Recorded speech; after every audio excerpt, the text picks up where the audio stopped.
Buenas tardes a todos. Mi nombre es Omar Puertas y soy un abogado especializado en resolución de disputas y arbitraje internacional.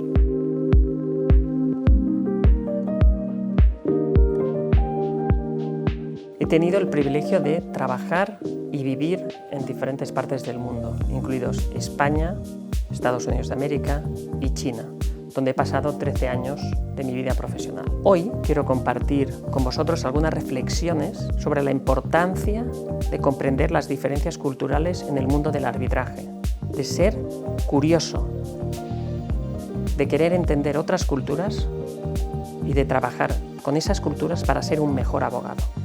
En un mundo globalizado, donde los negocios trascienden fronteras y culturas, este entendimiento es más crucial que nunca. Os voy a hablar en primer lugar del rol tradicional del abogado, el rol que ya conocéis. Tradicionalmente, el rol del abogado en un procedimiento de arbitraje, pero también en una operación de M&A, ha sido bastante claro. Asesoramos al cliente en cuestiones legales, le representamos durante las audiencias y en general buscamos el mejor resultado posible en la resolución de la disputa o en la operación de M&A. Nos enfocamos en la ley, nos enfocamos en los hechos y las pruebas y empleamos nuestra experiencia para navegar por el laberinto de normas y procedimientos que constituyen un arbitraje. En resumen, actuamos como expertos en la materia legal, lo que es, por supuesto, de vital importancia. Esto es lo que hacemos cada día. Os voy a hablar ahora del rol extendido del abogado, lo que llamamos el puente cultural. En un contexto internacional y multicultural como el de China y el de Asia y el de cualquier otra cultura, el rol del abogado puede y debe extenderse más allá de ser simplemente un experto en derecho. En estos escenarios, el abogado tiene una oportunidad única de actuar como un puente entre diferentes culturas empresariales y legales. Por ejemplo, un empresario español puede no entender por qué su contraparte china da tanta importancia a ciertas ceremonias o rituales durante las negociaciones. La parte asiática concede una importancia vital a la relación personal. Vital. Sin relación personal habrá negocios, pero no habrá negocios de la misma calidad. Tal vez una empresa estadounidense se siente frustrada por la falta de transparencia en las respuestas de una contraparte asiática. Lo habéis oído 1000 veces. La parte asiática no nos contesta, no nos dice, no entendemos qué está ocurriendo. En estos casos, el abogado no solo asesora, como os decía, en cuestiones legales, sino que también ayuda al cliente a comprender las sutilezas culturales que podrían facilitar o dificultar la resolución de una disputa o la operación de un M&A. Entender que cada cultura tiene sus propias normas no escritas, también la nuestra, por supuesto. Sus propios modos de hacer negocios puede ser la clave, y suele serlo, para no solo ganar un caso, sino para construir relaciones más fuertes y duraderas a largo plazo. En este sentido, el abogado se convierte en algo más que un experto legal. Se convierte en un facilitador cultural. Fijaros que las estadísticas nos dicen que en un porcentaje elevadísimo las operaciones de M&A con elemento transnacional no llegan a dar los resultados que se buscaban por diferencias culturales. El hecho de que una disputa tenga un elemento asiático, aunque no se desarrolle como tal la disputa en Asia, añade una capa de complejidad cultural que no puede pasarse por alto. En mis experiencias he observado que las diferencias en las expectativas y formas de hacer negocios pueden no solo dar origen a disputas, sino también complicar su resolución una vez que han surgido. Por ejemplo, mientras que una empresa europea puede valorar la transparencia en las negociaciones, su contraparte asiática puede valorar la discreción y las relaciones a largo plazo, lo que en China se llama guanxi. En el escenario de un arbitraje, estos malentendidos culturales pueden convertirse en obstáculos significativos para llegar a una resolución efectiva. Por ejemplo, la falta de entendimiento de estas dinámicas podría llevar a una empresa europea a interpretar la reticencia de una contraparte asiática como evasiva o poco cooperativa, lo que solo agrava la disputa existente. Tenemos 1000 casos. Tenemos el caso de la negociación en el que la parte asiática simplemente no habla. El silencio. Y cómo nosotros interpretamos el silencio y cómo interpreta un asiático el silencio. Nosotros nos sentimos violentos con él cuando estamos así, sin hablar. No así una parte asiática. La parte asiática está pensando. Nosotros entendemos ese silencio como algo agresivo. No así la parte asiática. En estos casos, en los que hay claramente estas diferencias culturales, es crucial mediar en estas diferencias para evitar que se conviertan en obstáculos insuperables. En muchos casos, el simple acto de explicar las expectativas culturales de cada parte resulta en una resolución más rápida y menos conflictiva. La lección más importante que he extraído en estos casos es que un abogado en el ámbito del arbitraje internacional debe ser no solo un experto en derecho, sino también un mediador cultural. Este rol adicional es fundamental para evitar esos malos entendidos que hemos visto y que pueden dar lugar a disputas y que, bien gestionados, pueden ayudarnos a una resolución eficaz y justa. Os quiero hablar ahora de un marco de referencia que os puede ayudar. Como os podéis imaginar, está ya todo inventado, no lo he inventado yo. El marco se llama el Modelo de Desarrollo de Sensibilidad Intercultural, ¿de acuerdo? Tiene varias fases, tiene 7 fases este modelo. El primer punto, empezamos, ¿por dónde empieza este marco? Por lo que le llamamos la negación, el denial. En esta primera etapa, las personas tienden a no reconocer las diferencias culturales como algo significativo. Podrían pensar en que todos somos humanos y que las diferencias culturales no importan. En el contexto del arbitraje, esto podría llevar nos podría llevar a malentendidos y conflictos, ya que se asume que todas las partes tienen los mismos puntos de referencia. ¿De acuerdo? Digamos que en esta etapa se niega que las diferencias culturales sean importantes. En una segunda etapa, las personas reconocen que existen diferencias culturales, pero las ven de manera polarizada, como nosotros contra ellos. Lo estáis viendo, ¿no? Nos pasa muy a menudo, ¿no? En el ámbito del arbitraje esto puede manifestarse como una desconfianza hacia las prácticas legales o empresariales de otra cultura, lo que podría, como estáis viendo, obstaculizar una resolución efectiva de la disputa. Tenemos una tercera etapa, ¿vale? Estamos intentando pasar de etapas, Una tercera etapa que se llama minimización. En esta etapa las personas empiezan a aceptar que hay ciertas diferencias, pero las minimizan, creyendo que las similitudes son más importantes. Esto me pasó en China hasta mi año 10, yo creo, de los 13. Pero fijaros, uno entiende que hay diferencias, pero cree que son mínimas o las minimizas. Aunque esto es de por sí un paso hacia adelante, la minimización puede hacer que se pasen por alto detalles cruciales en una negociación o procedimiento de arbitraje. La cuarta etapa se llama aceptación. Aquí las personas reconocen y valoran las diferencias culturales.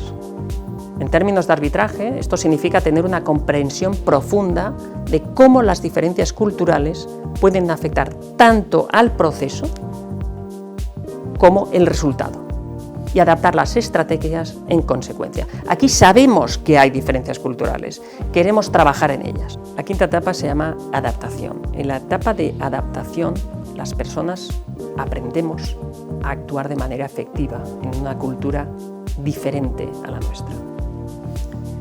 Para un abogado de arbitraje, esto podría significar adaptar su estilo de comunicación o negociación para resonar mejor con una parte de una cultura diferente.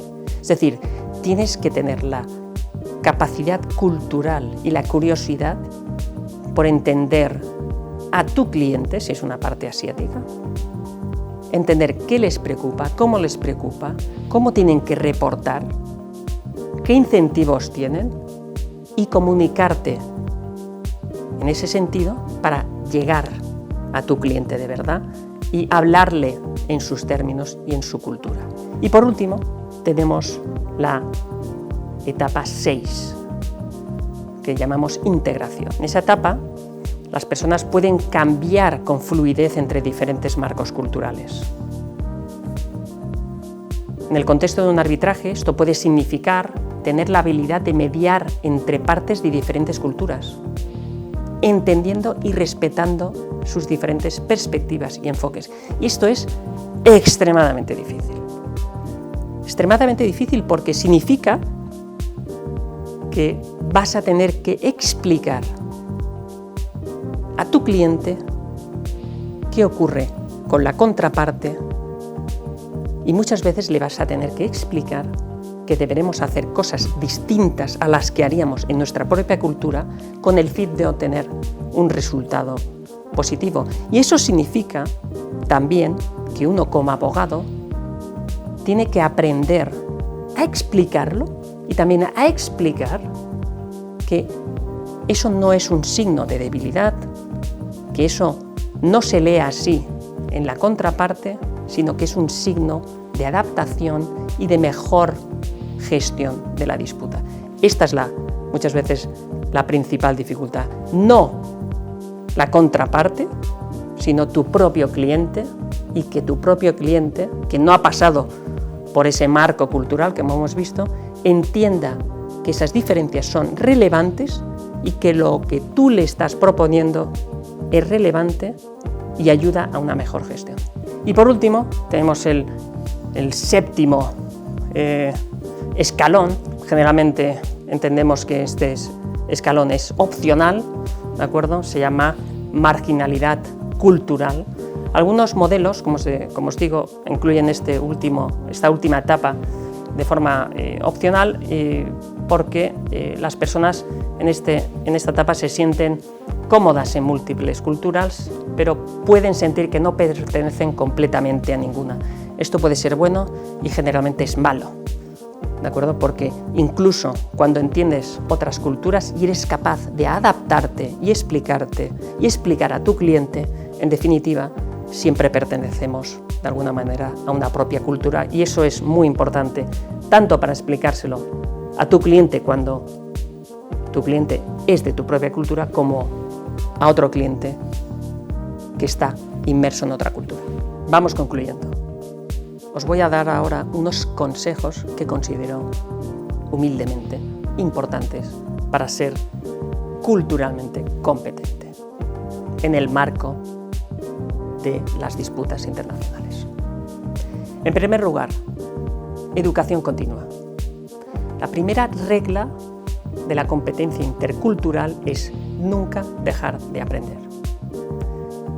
Nos tenemos que mantener actualizados sobre las tendencias geopolíticas, históricas y sociales que pueden afectar las prácticas comerciales y legales en diferentes regiones.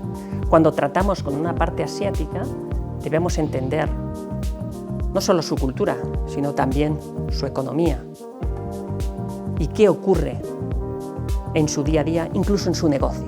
El segundo consejo es algo que aplicamos tan poco los abogados, y creo que en general: la escucha activa. Escuchar es más que oír. Implica entender el contexto en el que se enmarcan las palabras del otro. En una disputa o negociación, esto puede ofrecer insights valiosos sobre las preocupaciones y expectativas del otro.